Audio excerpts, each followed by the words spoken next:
Welcome, here I've got Alcatel 3X 2020 and I'm gonna show you how to change volume button function in the camera app at this device. So at first we have to tap on the camera button here to open it, and for now we are in the standard photo mode. The volume buttons at this device are here, so let me try to tap on this now to see how it works with the camera.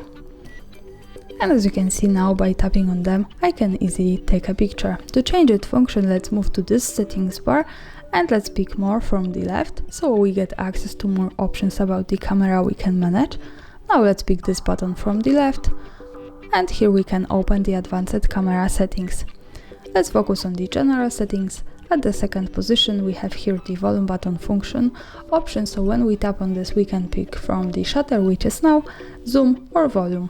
For now let me change this to zoom to show you how it works different. Let's go back to the camera, and now let me try to use these buttons once again.